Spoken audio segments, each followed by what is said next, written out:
Ako sasabihin ko na, hindi siya marunong mag-imbestiga. Sayang ang sweldo ng taong bayan sa kanya.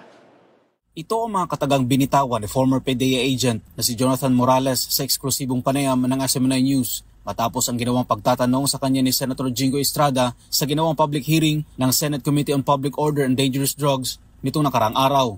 Sa nasabing hearing kasi, paulit-ulit na binabanggit ni Senator Estrada ang background ni Morales kaugnay sa serbisyo nito sa pambansang pulisya at sa kung papaano ito nakapasok sa Philippine Drug Enforcement Agency or PDEA. Let me invite you to who you are. Yes, Your Honor. You were admitted in the PNP when?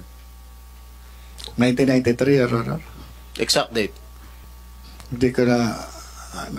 Di mo alam? 1993. Kailan ka natanggal? Saan, Your Honor? Ha? Saan po, Your Honor? From the service? Sa PDEA po. PNP.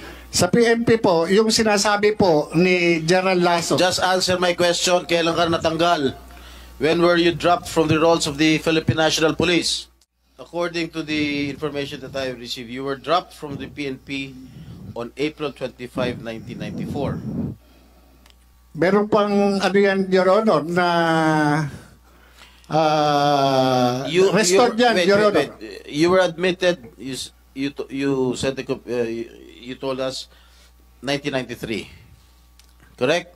Admitted in the PNP. Yes, Your Honor. Yes, Your Honor. You were dropped from the PNP roll on 1994, the same month. Na-restore. Isang Hindi po ako hindi po ako familiar doon sa date. Kung itatanungin niyo po sa akin yung exact date. Wala po sa akin yung eksaktong dokumento. Hindi mo alam kung kailan ka natanggal sa serbisyo? Your Honor, yung ganyang hindi kailangan ko sa dokumento. Your Honor. Ako alam ko kung kailan ako nakulong eh. Yun po, Your Honor, sa inyo, Hindi mo alam kung kailan ka na-drop sa PNP? Totoo po. Kasi, kung pagbabasihan po natin ang dokumento, Your Honor, Your Honor. Ayon kay Morales, wala anyang nakuhang magandang impormasyon ang senador kaugnay sa tunay na issue kung bakit lumabas sa publiko ang mga dokumento ng PDEA na kung saan nakasulat sa report ang pangalan ni Pangulong Bongbong Marcos na sumisinghot ng white powdery substance. Hindi ganun ang pag-iimbestiga. Ako ba, mag-iimbestiga ako, pagagalitan ko yung iniimbestigahan ko? Wala akong makukuwang sustansya. Kahit mamamatay tao pa yan, kahit magnanakaw pa yan, kahit pasabihin mong rapist yan, paano ko ma-extract ang information kung aanuhin ko yan? Wala akong makukuha. Diba? Ayon kay Morales, nagtungo siya sa Senado bilang resource person at hindi isang suspect sa isang krimen. Resource person ako eh. Unang-una gusto ko nga linawin. Akusado ba ako? Suspect ba ako? Diba? Nandoon ako as resource person tungkol doon sa PDEA leaks. Bakit ako pinatawag? Dahil doon sa mga dokumentong lumabas. Dagdag pa ng dating PDEA agent na kung balak lang anya nitong siraan ang Pangulo ng Bansa, dapat ay noon pa niya ito ginawa nung tumatakbo pa lang ito sa pagkapangulo noong taong 2022 elections. Kung ako gusto ko lamang ay manira o ano pa man, di sana 2016 nagsalita na ako kung kani-kanino o doon sa mga kalaban niya. Di ba? Nung taong nandyan sa report na yan. 2022, nung tumatakbo siyang presidente, sana nilapitan ko na yung mga kalaban niya sa politika. Bakit hindi ko ginawa? Dahil hindi ako ganon. At yung mga impormasyon na yan, naiwan doon mismo sa Intelligence Investigation Service ng PDEA. Napilit nilang itinatanggi na meron. Nilinaw din ni Morales na hindi pa siya nakukulong kaugnay sa mga aligasyong ibinabato laban sa kanya. Paliwanag pa nito, bilang isang alagad ng batas, normal lang ang magkaroon ng kaso dahil mayroon talaga silang nasasagasaan dahil sa pagpapatupad ng batas. Wala po akong conviction. Ang totoo niyan, bilang alagad ng batas, normal na po sa amin ang magkaroon ng kaso. Kundi kamatayan, kaso. Yun po yun lang po ang pagpipilian mo talaga dahil magpapatupad ka ng batas. At sa pagpapatupad mo ng batas, talagang normal lang, may magagalit talaga sa iyo. Tungkol naman sa sinabi ni Senator Jinggoy na hindi siya mapagkakatiwalaan, ay ito ang naging sagot ng dating PDEA agent. Dapat pagka ikaw ay isang isang politiko, dapat talagang ito yung dapat malinis. yung sinasabi ni Senator Jinggoy Estrada na ang isang katulad ko ay walang karapatan, 'di ba? Dahil hindi dapat pagkatiwalaan. Ang sabi niya, napakaraming kaso nitong tao na 'to.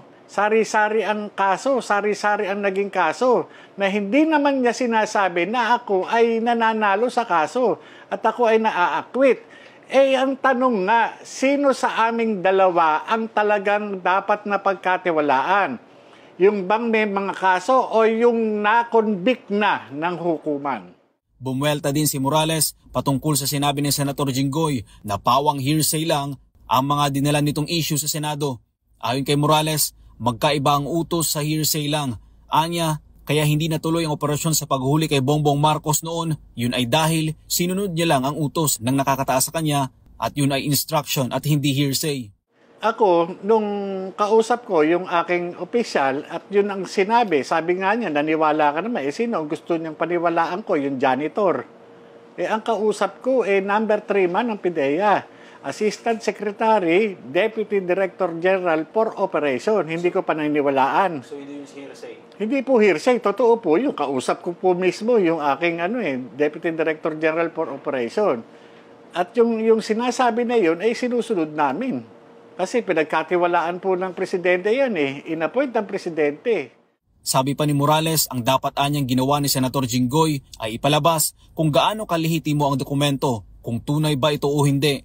Dahil ang naturang dokumento anya ay pilit na itinatanggi ng mismong PIDEA dahil ang kasalukuyang namumuno sa nasabing ahensya ay itinalaga mismo ng Pangulo na siya ring subject sa investigasyon. Ang ebidensya dapat lang i-authenticate kung sino yung sumulat o yung pumirma.